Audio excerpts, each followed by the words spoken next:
Ito mga kabilog, tabing karsada na tayo. Sapot. So, nakita ko na yung laman kasi ang dali lang niyang hanapin. Ito yung sapot niya. Yan.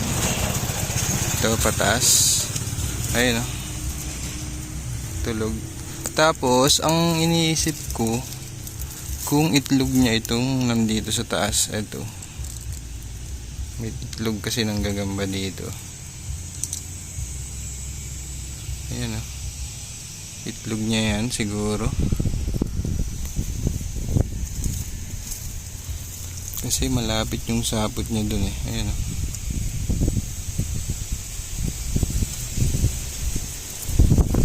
Oh, may iba pang nanay ito.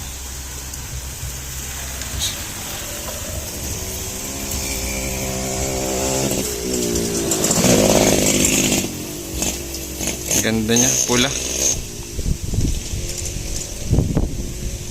So mukha nga itong itlog na nakakain na lang ulit. Kaya ganyan na yung puwet.